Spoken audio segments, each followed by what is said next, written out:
দেখেন, মাশাআল্লাহ মাশাআল্লাহ। আপনাদের যদি দেখাই, আমি এইখান থেকে দেখানোর চেষ্টা করি। এই দেখেন, এইটা একদম পরিপক্ক হয়ে গেছে। এই যে এই তরমুজটা যদি আমি আপনাদের দেখাই, এই তরমুজটা একদম পরিপক্ক হয়ে গেছে। এইটা আগামী 1 সপ্তাহের মধ্যে ওনারা হারভেস্ট করতে পারবে। আসসালামু আলাইকুম।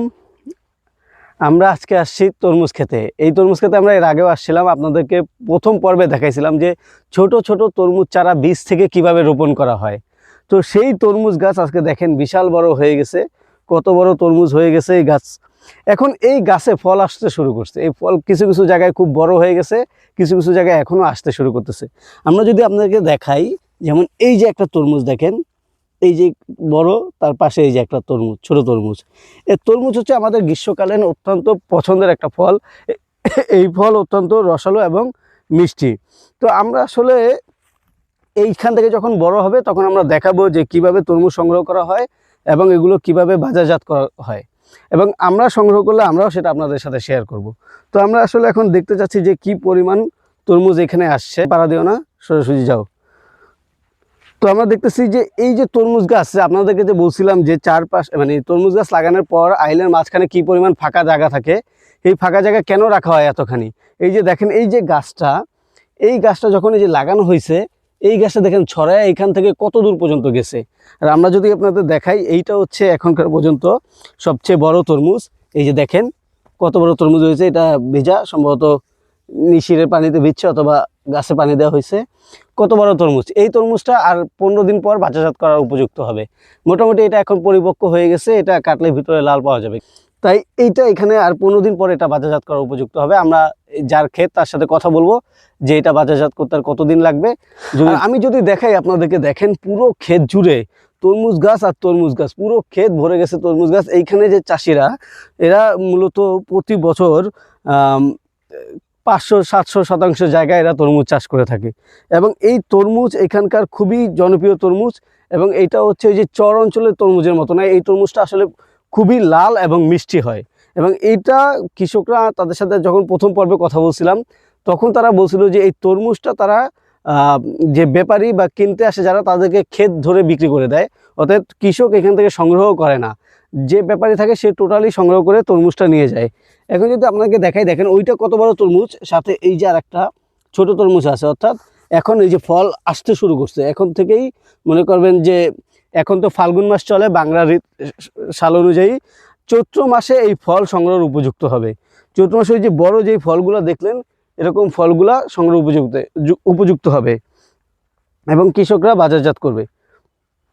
আমি যদি আপনাদেরকে আরও দেখাই যে প্রচুর পরিমাণ ফুল আসছে। এই যে একটু কাছ থেকে দেখাও, এই যে এই ফুলগুলো হচ্ছে প্রত্যেকটাই এইখান থেকে তরমুজ হবে।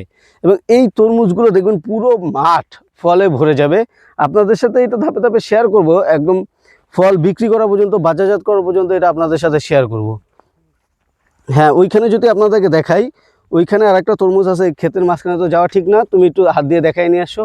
এইখান থেকে দেখা যাচ্ছে যে বড় একটা তরমুজ, এরকম অনেক তরমুজ হচ্ছে কি ওই ভিতরে আছে, যেগুলো হচ্ছে বড় হচ্ছে এবং বাজারজাত করার উপযুক্ত হয়ে যাবে আগামী 1 মাসের মধ্যে। এইখান থেকে আর একটা দেখা যাচ্ছে যে খুব বড়, দেখা যাচ্ছে কিনা আমি জানি না, যদি একটু দেখো তো, জুম করে দেখানোর চেষ্টা করো, যে ওইখানে ঠিক আরও একটা বড় তরমুজ দেখা যাচ্ছে, যেগুলো আপনার 10-15 দিনের মধ্যেই কি হারভেস্ট করার উপযুক্ত হবে।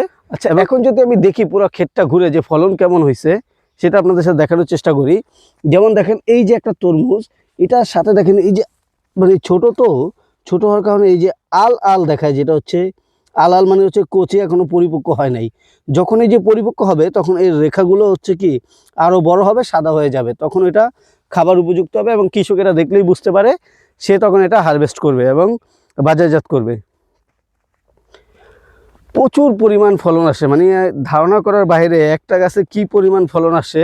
এই গাছগুলোর বয়স বেশি নয়, গাছগুলোর বয়স সর্বোচ্চ 1 থেকে 1.5 মাস। এবং কৃষকের সাথে যখন কথা বলছিলাম, যে তারা বলছে চারা রোপণ থেকে শুরু করে 2.5 থেকে 3 মাসের মধ্যে ফল সংগ্রহ করা যায়। অর্থাৎ ফল এই সময়ের মধ্যেই কি পরিপক্ক হয়ে যায়।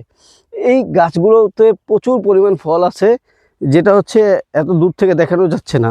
আমি যদি যে কোনো একটা গাছ ধরি, যে কোনো একটা গাছের মধ্যে দেখবেন যে ডালপালা উঠাইলেই দেখবেন ছোট ছোট ফল দেখা যাচ্ছে।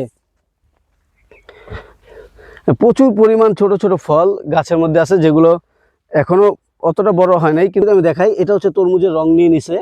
এই ফলটা হচ্ছে প্রচুর বড় হবে এবং এটা তারা হারভেস্ট করবে বড় করে। কিন্তু এই যে যেটা দেখতেছেন এটা হচ্ছে ছোট।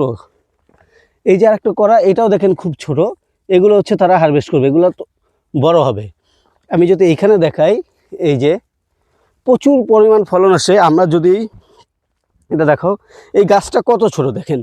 এই গাছটা হচ্ছে এইখানে একটা গাছ লাগানো হয়েছে, গাছটা লতাটা চারোদিকে ছড়ায় গেছে। চারোদিকে ছড়ায় যাওয়ার পরে প্রত্যেক কর্নার থেকে এই যে ফল আসতে শুরু করছে। এই যে এটা ফল, এই গাছে আপাতত এই একটা ফল, এই যে এই একটা ফল, প্রচুর পরিমাণ ছোট ছোট ফল আসা শুরু করছে এই গাছে। আসো তুমি সামনে যাও, লতায় পাড়া দিও না, দেখো সাবধানে। এই পাশে আসো, এই আইলে আসো। আমরা যদি এই আইল ধরে হেঁটে দেখে, দেখেন এইখানে ঝোপ হয়ে আছে। এইখানে অবশ্যই এই যে দেখতে পাচ্ছি, দেখেন এইখানে কত বড় একটা ফল। এটা যদি আমি দেখাই, এই যে এই দেখেন কত বড় তরমুজ ফল দেখছেন। এটা আগামী 1 মাসের মধ্যে কি খাওয়ার উপযুক্ত হয়ে যাবে। এবং এই যে ছোট ছোট দেখেন, এই যে তরমুজ, এখান থেকে একটা ডাল বের হয়েছে যে তরমুজ, এটা অনেক বড় হবে, এটা ছুটে যাবে না। এই ছোট ছোট ফলগুলোকে আমরা বলি হচ্ছে করা। করা মানে হচ্ছে ছোট। দেখেন মাশাআল্লাহ মাশাআল্লাহ। আপনাদের যদি দেখাই, আমি এইখান থেকে দেখানোর চেষ্টা করি। এই দেখেন, এইটা একদম পরিপক্ক হয়ে গেছে। এই যে এই তরমুজটা যদি আমি আপনাদের দেখাই, এই তরমুজটা একদম পরিপক্ক হয়ে গেছে। এইটা আগামী 1 সপ্তাহের মধ্যে ওনারা হারভেস্ট করতে পারবে। এবং তারা আমি কৃষকদের সাথে যখন কথা বলছি, তখন তারা বলছে যে প্রথম তারা বিক্রি করে না, প্রথম তারা খাবার খেয়ে ফলের মান যাচাই করে যে তাদের ফলটা কেমন হয়েছে।